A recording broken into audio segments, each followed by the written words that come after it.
The coaches poll is out, and it's terrible. This is the Big 12 squad. The NCAA tournament is here, and so is the bracket. Just kidding. You're talking ball with the Big 12 squad, sponsored by Game Time. From Oklahoma State to Utah, from Kansas State to BYU, from Houston to Texas Tech, it's the local experts of the Locked On Podcast Network bringing you scoops, breakdowns, and the most comprehensive preview of the upcoming Big 12 weekend. Buckle up. It's the Big 12 squad, and we have a seat for you. No hurt feelings and thin skin allowed. Squad up. You're part of the Big 12 squad. Happy Thursday, everybody. Welcome to the Big 12 squad. And, this is your place every week, every Thursday, that is, for all things Big 12. Jake Catch of Locked On Cougars, talking things BYU. Cody Stovall, Locked On Oklahoma State. Kevin Borber with the Buffs. Parker Ainsworth with Houston. JT Wisterso of Locked On Utes. Derek Johnson of Locked On Jayhawks. Thanks for making our shows your first listen every single day. Today's show is sponsored by Game Time. Let's talk a little preseason poll that is out, and then we'll also talk Texas Tech paying all of their freshmen $400,000 to steal them from you, and all of the other things that are news in the Big 12 this week. We will start with what I think, and I've said this on multiple shows this week, was a poor USA Today coaches poll, because it's like the coaches got to the end of the poll and realized, shoot, we forgot the Big 12, and just put them all down at the bottom. This is like the project that you rushed, and that was something Nick Maravets brought up on my show this week. Yes, he exists, and yes, he talks. And then past that, even it was as if we were the forgotten conference. Nick Maravets, your thoughts? There he is for the first time. Look at that. He's back. Couldn't have said it better myself. Hey, Nick, congratulations. You made the poll. You did it. It's official. You done it. Better than Oklahoma, right? There you go. Bring them back to the Big 12. Is anybody else very confused and disappointed that the future 9-3 Houston Cougars did not make the coaches poll?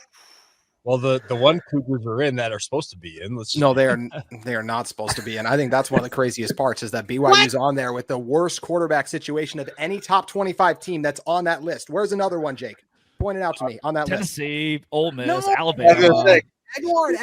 Alabama is choosing from 3 5-stars. I think they'll be fine. Yeah, all Ty the other ones have Simpson, decent the made-up options versus BYU's best option in games he's attempted 20 or more passes. His teams are 0-3. Oh, Connor Wegman was 9-4, but no big deal. I would like to hear Connor Wagman's assessment of this situation audibly. Parker, make that happen. That's Paul's job, actually. That's Paul's job. Do an impression, I Parker. will say, well, y'all joke with me about the Houston Cougars, and we'll or whatever, and I'm sure that'll happen until the I game am starts. not joking, Parker. I think we're gonna be all right. Please they don't will say be they should be good. on this No, list. but one thing I will say, and Wegman aside, everyone is talking. I think it's kind of building about how like the Big 12 quarterback thing is all right, and the SEC quarterback thing might be down, and like it's the most important position in sports by like a large margin. Mm-hmm. And it's like they forgot about that when making this poll. Like it's like it didn't factor in at all. Let's clarify one thing, though. These coaches allegedly are filling out their brackets. More often than not, it's sports information directors who are like, okay, that's what we got. And then they say, hey, coach, what does this look like? Does it work for you? Okay. And to your point, Drake, it does feel like towards the end, oh, hold on. We didn't put any Big 12 schools in there. We need to fix this. There Not was only a do they Big use 12 school. SIDs, but they just go off of like the schools that they're familiar with. Like That's true. there's no way you looked at Tennessee and was like, you know what? I'm really confident in Joey Aguilar. Love what he did at App State. Was loving what I was seeing from him. Or like even Where's Michigan on there? Why is Michigan shouldn't be on Why there? is Illinois is at 12? Why- Ole Miss happening? Why is Indiana on it starting at a all? 16-year-old? Like what is happening? Brett Bielema was calling in favors, everybody. Let's be real. I very Well, Drake, believe you asked if we were surprised or disappointed. I think we're all collectively disappointed, but surprise is definitely not the operative word. 5 was good. 5's a good number. I like Baylor 5. should be on there. Baylor should be on there. Baylor could be on there. There's one man who should not be disappointed really at all. Richie Bradshaw. Welcome to the Big 12 squad. The Arizona State Sun I'm pretty Devils. happy. Yeah, I'm you good. should be fairly happy with you later 11 then. in the country. Leave. I mean, if you go, what was it? If you go 10-2 with this, if you win 10 games at 11th preseason, I mean, you're definitely in the college football playoff. I'd say so. And I mean, I'm happy that ASU gets to rep the Big 12, which feels underrepresented. Hmm. I mean, I appreciate that we got 4 or 5 teams in there, but like you guys said, it's like, oh crap, we got to get some of these teams in there. Like, oh, we can get Texas Tech at 23, and yeah, that was interesting choice. At least you're ahead of Boise State, I guess. 24. Right? Watch it. The Cougars are at 23. Hold on. Ash is gonna have a conniption over there. Yeah, I don't know. They confused BYU and Baylor, I guess. They're like right there on the keyboard. So Yeah, makes sense. You guys love the Baylor Wrong Bears. Huh? Cougars. That was my play. I thought it was the wrong Cougars. Where is they got Cam how at many? But Baylor's got how many guys coming back on offense, right? Was one of the best offenses in the country to end the year, one of the best quarterback running back combinations. And Dave Aranda, I know the defense wasn't great. I trust him to get the defense figured out.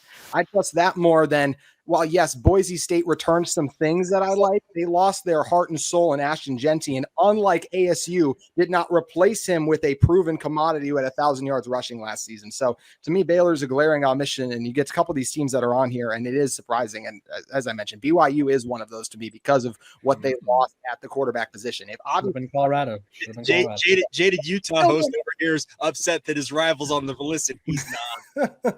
Should Utah have been on the top 25, JT? No, they Hating shouldn't have been. outside the club. No, they shouldn't have been on there. They have way too many. They have way as much, and I think they'll end up on there. Obviously, I'm locked on Utes guy, but look, Devin Dampier has massive question marks with him, right? There's question marks on this Utah team.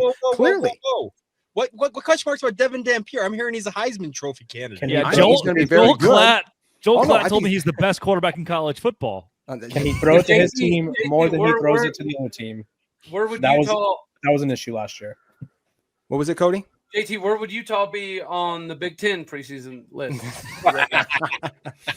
I will say this. I said I think Utah will be good, but when you just look at the things that Devin Dampier has to prove, I think it's fair to not be on a preseason list with so many things you have to accomplish. That's why I just look at a Michigan and I'm like, what are you guys doing up there? And I think another one, Drake, you pointed out this earlier today. Why is Florida in here? Yes, Florida. I like DJ Lagway. Maybe he can boom, but there are massive questions on the roster too. I will say this to you guys though, because I know you guys are down on like Illinois and Indiana being on there, and SMU is throwing a shade at too. I feel like I'd like those teams better than a BYU right now, right? Because at least with those teams, I get returning quarterback play. Wow. I cannot believe I'm that's why about they're to ranked ahead of them. If only we had a head-to-head between two of those teams that played out last year. Yes, and it was a 3-point game, and you don't have your quarterback. Once again, the most important position in football. Jake, who is your starting quarterback? You've had like a week of camp now. Do you have any idea? Nope. Still don't. It's Jake. It's Jake. That's the whole point. It's Jake.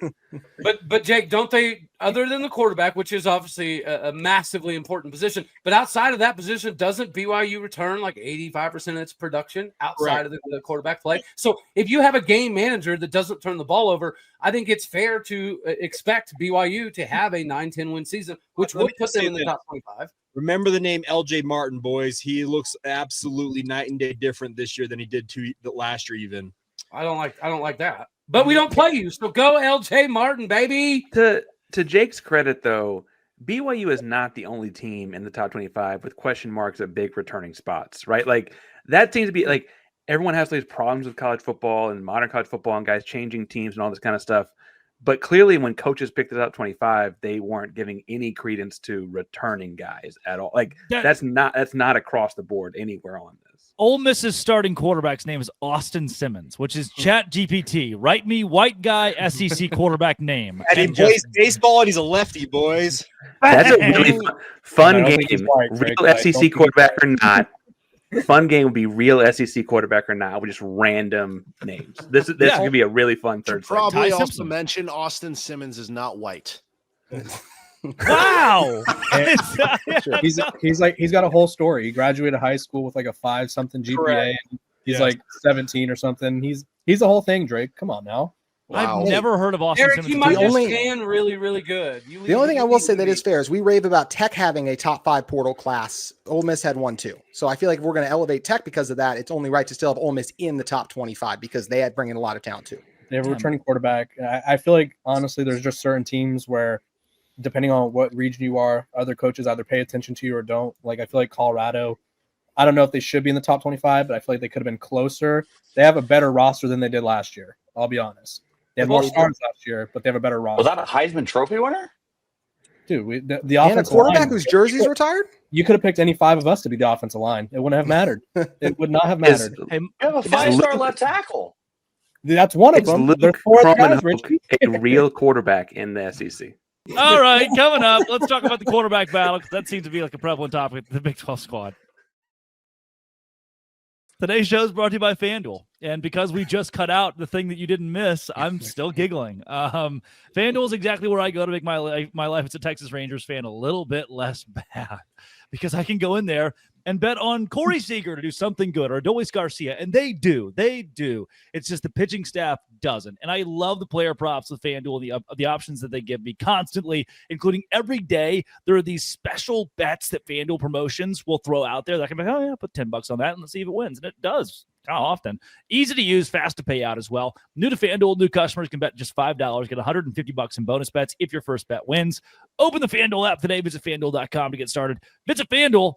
Do it today. Have you guys gone up and down the SEC quarterback power rankings?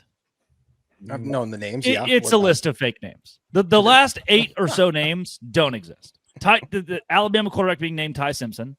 That's a chat GPT generate white SEC quarterback. Someone like Austin Simmons. You could say that one. That one's okay. Drake, is he part of the really people club or no? Real or fake quarterback? Cutter Bowley. Real or fake? That was Blake Shapen. If there was an SEC quarterback named, quarterback named Drake Toll, I wonder what we'd say about that name. Yeah, you'd say the same things you would for Bo Probula, which is it's not real. That's not okay. A thing. Which gets worse reviews? Drake Toll the quarterback or Drake Toll the podcast host? Other fun game. Which makes more money in NIL? Come on. Which has better brand deals? There you go. The fact that Zach Calzada in the year of our Lord 2025 will suit up for a college football team in the SEC as its starting quarterback. That's a miracle. And that Blake Shapen, who the last time he played at Baylor was really bad, has now made his way to Mississippi State, and he is the 11th best quarterback in the conference, not last. I have Blake Shapen nightmares, so I hope he has a disastrous season and he trips and falls on his face repeatedly. Wow. It's okay, you said Cody. Really, I didn't enjoy him either. You said really bad in Mississippi State, though. That just goes together. Yes. So why is it 11th in the SEC? Why is their quarterback room somehow not 15 or 16? Like Gunnar Stockton of Georgia, what has he done? The second best quarterback in the SEC hasn't played quarterback in the SEC. It's Arch Manning, who's just done a little bit of this and that. He played against FCS Mississippi State. He beat Mississippi State. Yes, FCS Mississippi State. I feel like it should be Nussmeier and Sellers, right, as the top two.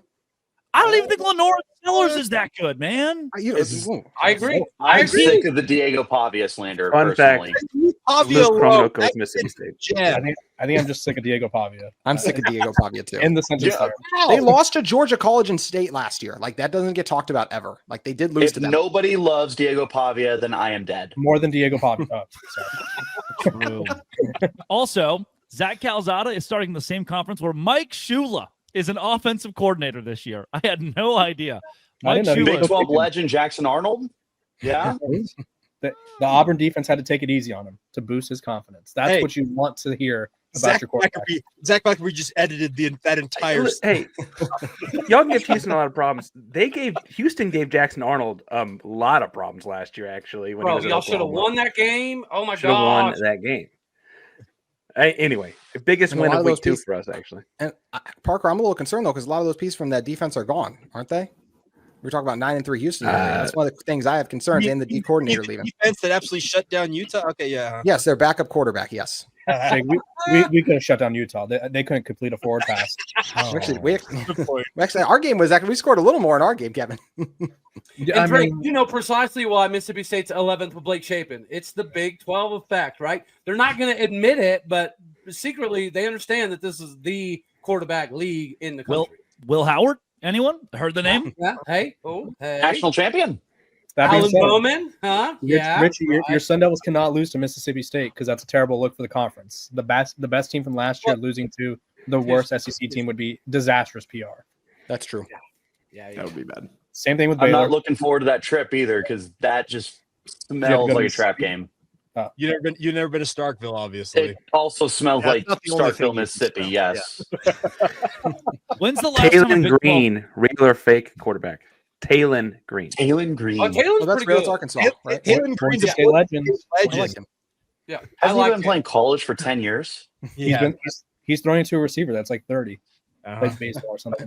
Well, that check. Oh, I did see that. Hey, what's Talon ranked in the Big 12 SEC ranking? Like 4th or 5th, 7th Okay. actually. Seven. Soon to be That's married, fine. it says on the CBS Sports ranking of their SEC quarterbacks. That's worth 2 more spots to get him at the top.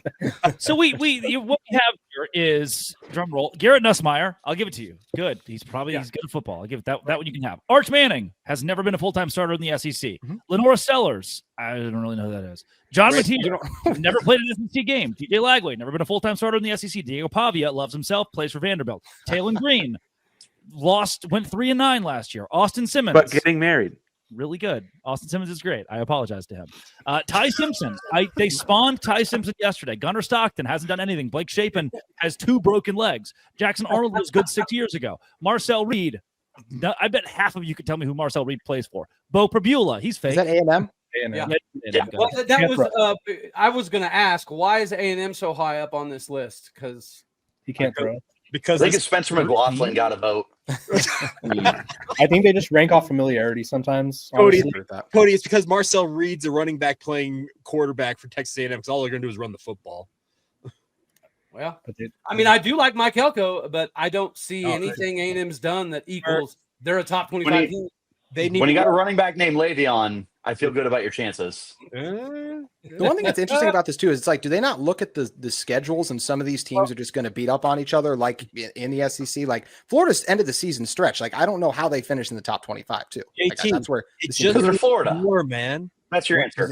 Florida. Strength of schedule Hey, matters. Don't give me a hard time about Houston and my optimism, but I will say the schedule is a big part of it. Like Houston's schedule is actually night and day compared to a year ago. They actually get to play an FCS team and that kind of stuff. I think JT's right in some of this like SEC thing would be challenging given SEC conference play, except that JT, they don't play enough Power 4 games. They just don't. They have like the Mercers of the world, whatever, at the end as their cushion. And so I think that actually works against what you're saying. They'll get that statistical boost in November for whatever reason. I don't got Florida's schedule up, but it's tough, I will say. Get to play an FCS team? Yeah, I was going to say, get rid of FCS games. That's my first one. Yeah, you said that like it was a badge of honor. Unless Houston hasn't played one. Houston hasn't played an FCS opponent since 2019, but it's a win that most programs get that Houston hadn't had since then. Nick Maravets plays the number 4 South Dakota Coyotes. It's dangerous when you play a top following FCS team. Ohio State, Texas too. So you get the carry. Nick, we'd appreciate it. North if you Dakota State stopped almost beat yelling. Colorado last year. It was scary. I won't lie. Trying to keep my emotions in check. It did get scary. If you're going to get an FCS opponent, at least get one of the Dakota schools. Like all 4 of them are good. You Yeah, should not get 4 that. of them. That's scary. It's If scary. you're gonna get an FCS opponent, you pick a bad because if you lose to an FCS team, it looks disastrous. And when you're the Big 12, you cannot afford the Didn't- PR of losing to an FCS team. Albany. I think Arizona lost to them, right? We could ask Locked On. They lost about to that, but They lost to Northern Arizona. I'm with Jake. I think we should all get rid of FCS. They lose to opponents. NAU all the time. It's great. Jake's been listening to best team. Kalani Satake way too much. Kalani just wants to play the hardest schedule in America. I'm okay with it. How is the Big 12 ever going to overcome the perception problem like this coaches poll if we're not willing to step out and do some things that This is nobody good. else is willing to do? This is a good topic. This is the Big 12 squad. Okay. You can have 3 FCS games and be 12-0, or play 3 Power 4 games and be 9-3. 12-0 goes to the college football playoff. 9-3 doesn't. I There's two still trade don't. games. I don't Are you think in, that's are gonna you in the help Big us. 10 or the SEC? And if you're Indiana. not, then you should play a hard schedule. That's sort of how it No, goes. we're 12-0. Indiana is always going to get the nod of approval because Sorry, they play in the sorry Big 10. Kurt Spaghetti. I'm not playing that game. Well, it's just 1 year of Indiana. Like if Indiana goes 9-3 this year, they're not going to get the nod of approval.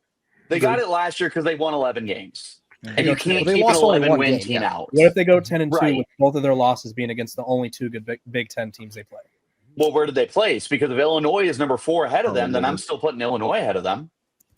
Let me pull up the schedule. mentioned I don't Indiana have this year, memorized, so- believe it or not. well, So- Indiana this year they would lose to what, maybe Michigan and Ohio State. Then I got their schedule. Okay, Drake. That was Illinois last year. quarterback is I good. apologize. Luke They have- Altmaier is good. At Oregon and say they lose at Penn State. Honestly, if you're only a And you're 2-loss team, 10-2? like it's an argument depending on how they did, right? That's an argument. That's the whole like. Not is it? Because they're Okay, well, you non-conference place teams. yourself behind those 2 teams. You have to take a look at what Michigan does. You have to take a look at what Ohio State does. You have to take a look at potentially Illinois. Iowa still No. has some brand value if they can figure their stuff Wrong. out. Well, they have brand value though. If you're going to talk about why Iowa? Indiana would get the nod of approval, then Iowa. Iowa would get the nod of approval. Iowa is No. Guys, if we dump on Get 'em, these Nick. middle tier Big Ten teams, we Yeah, are because- doing exactly what the SEC and Big Ten try to do to us. That's why I think we should try to be better and actually give them at least a sliver of respect. Utah and Iowa, kindred spirits. Those programs are meant for one another. Get them, Nick. I'm excited about Iowa State playing 3 FCS schools this year. South Dakota, Iowa, and Arkansas State. All right. Watch it with the Red Wolves. Watch it with the Red Wolves. Hey. Wow, they are significant. Though. Okay, but to Nick's point, here's the thing: BYU's non-conference schedule this year, it's cake.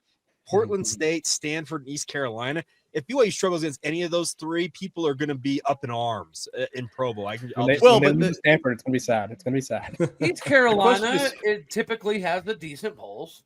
And that's the toughest game that BYU is going to face. They have to go across the country to East Carolina. I do think though that this kind of thing where the Power Four kind of, I know the TV dollars link to line up, whatever. Like if they're not on the same page, it's apples and oranges because Kevin can bring up that like, yeah, a Big 12 school didn't get the nod of approval for going 12-0 if 3 of their schools are FCS schools or whatever. But truthfully, the comparative apples to apples deal would be if each conference said, hey, you have to play 10 Power 4 games that can be non-conference and like some sort of a deal to qualify, because I think a big part of playing an FCS school in November is not that it's an FCS school, it's that it's in November and it's kind of an extra week to get healed up and healthy and rest your starters during practice and no one plays after halftime. I think that in November is a really big deal as well. It's not just that it's one FCS game because you can play it your first week or your 10th week. The 10th week's a little bit different to me. You know, Cody, you mentioned something earlier. What you mentioned about like what's going to change for us to get our respect or something along the lines of that earlier. What's going to have to change is we need to beat them in the playoff. That's the only way this is going to change. If ASU gets over that hump, if you win head to head, what are they going to say? Then they can't take that away from you. So I think that's the only thing that's going to change is you got to beat them head to head. They didn't respect us See, enough what if you to go give ASU the 12-0? top 4 seed. They didn't respect us enough to do that. So why would we? Yes. I With think Cody here, no one's answered my question. You went 9-3 or 12-0. Yeah, you're and then what I was going to say is, if you go 12-0 with a cupcake schedule, you're not going to get the respect that you deserve, rightfully so. But I think if you go 9-3, you get in. And every one of your teams was a Power 4 brand, I do think that does garner more respect. At the end of the day, yes, we have to kick the door down and beat somebody in the CFP and make a run to the national championship and not get beat by 56 points, right? That has to happen. But at the same point in time, the scheduling is always going to be against us because the SEC is never going to play the same amount of games. It's never going to happen. So the only way the Big 12 can counteract that, in my opinion, is being more aggressive in scheduling so that at the end of the season we can say, yeah, but we didn't play Mercer. We played Oregon. Yeah, we didn't play Portland State. We played Indiana or something to that effect. But what's going to happen, Cody, and it happens every year, is the ESPN analyst at the desk is going to say, well, that was a different TCU team. That was a different Indiana team. That was a different Alabama. That was a different whoever. It's going to be, oh, well, now this is how it's. So when you're put in the hands of human beings who are subjective and ESPN pays for this, and so they want to see the better matchups, the better brands up there, what the Big 12 needs is 12-0. It's a lot harder to keep out 12-0 than it is 9-3 with a great resume. Those 12 wins book you a ticket. 9-3, they're going to say, well, or even 10-2. They're going to say, wow, well, yeah, they beat Oregon right here. Yeah, they'll say, yeah, Oklahoma State beat Oregon, or BYU beat SMU, but that's a different team. That's before they figured out the quarterback, before they figured out this. But well, somebody's hurt now. That's the issue. Is it will always be some excuse to not let the Big 12 in as long as we're not undefeated. So I really want to because argue with you, but that's pretty fair. So But Drake, you also have. Go ahead, Jake. well, I was just say, shouldn't we be looking more at like we talked earlier about the quarterbacks being kind of the reason why we need to have people pay attention to the Big 12? Well, these quarterbacks in these big games in the non-conference this year, Richie, you need to have Sam Levitt go off against Mississippi State. You've got to have him shine on the national stage because those are the headline makers that are going to cause the Big 12 to be more seen by people because quarterbacks, they draw eyeballs. And Sam Levitt, for example, needs to shine. For Sawyer on Friday night against Auburn. Even Dampier for Utah against UCLA on opening night. He's got to go off the Rose Bowl. I think our game versus Hayden Oregon. Salter versus Haynes King, anyone? I'm not saying we're going to win, but I do think our game against Oregon will surprise people. Well, and Connor Wegman against Oregon State, I'm sure, is on everyone's radar. But I on a more Blake Murphy, right? That's but on a real note, though, I think the other thing is when it's subjective, as Drake pointed out, a big deal is storytelling. ESPN wants to tell stories, ABC wants to tell stories. An undefeated story is a story. A 9-3 team is not a story. And they would rather talk about an undefeated team potentially making a run through a special season than a 9-3 team when that's just a better story. And it could be Iowa State, it could be Utah, it could be BYU, and it could be Arizona State. They would say, what a stunning feat in college football to go 12-0. This ragtag group of boys. It's always how they pitch the Big 12. It'll be these underdogs who found a way to go 12. That's what the story is going to be. No matter how good you are in the preseason or how we all know that Arizona State's going to be good, it's how they'll pitch it at 12-0. Yeah, and you also have. Go ahead. Someone go. You have the problem that the SEC has, where their 9-3 teams are right there. Big 12 is not. Colorado was not sniffing the playoff last year. If we did not have guaranteed seeding, Clemson was missing the playoff, and I think Alabama was number 12 or number 13. They would have gotten that spot if you didn't have automatic qualifiers. And they were a 9-3 team, and they did not win 10 games because they lost in their bowl game against Michigan. So that's another thing the Big 12 has to go up against. But I want to get back to, I think Kevin said it earlier, with if ASU beats Texas, you get a little more notoriety. I don't know that that's necessarily true, because let's go back to that ASU Texas game. There's a lot of refs involved in that game on both sides of the coin there. ASU wins that game. Yeah, but that the Big 12 won't get that nod now. You can play that both ways. ASU should have won that game because of the refs. You know what I mean? So, but that's the problem. It's always going to go. Everyone says, "Oh, ASU didn't win that game. They got a lucky call. That wasn't a targeting call." Like that. That's the stuff that the Big 12 still has to go up against. The SEC doesn't have to go up against that. The people who are complaining about the no call targeting on Melcon Stovall was everyone in the Big 12. Nobody in the SEC cared about that. They were just moving on to take on Ohio State. If you flip the script and you have Matthew Golden does not get called for a targeting call that ultimately flips the game in ASU's hands, that's all you hear on ESPN for the next week.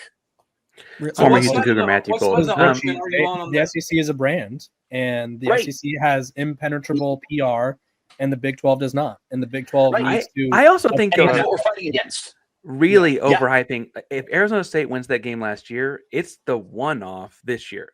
It takes multiple bites of the apple. It will take this multiple times. It won't just happen with one. They still bring up TCU though. That's the only thing I'll say. Like, we still need a counter to what happened TCU Georgia. I know TCU beat Michigan. Yeah, here's the counter to beat Michigan. Georgia. But it was so bad against Georgia. It was so bad that we need a counter to that. I just don't think we're going to break this perception of the Big 12 unless we do something fairly dramatic to counter it personally. We get two teams in. Two teams go 11-1. One losing the conference title game. That's the best way to get the win. That's all I can say. That's your absolute best case scenario. But are we still sure that we would get the benefit over a fourth 10-win team in the Big 10? I don't know. Depending if it's just that much of an obstacle that the Big 12 is facing right now. Right, wrong, or indifferent. The Big 10 is going to get both teams in their conference championship. Like, will the Big 12 ever get their winner and the runner-up in? Yes, they know what happened with the ACC last year. If they get what the ACC got last year, where the team that lost only had one other loss in the regular season, like, that's the reason Clemson got in, right? That's how you get in. You need two 11-1 teams, or the other team that makes it in, like, one of them wins and the other one's like, well, they only have one loss.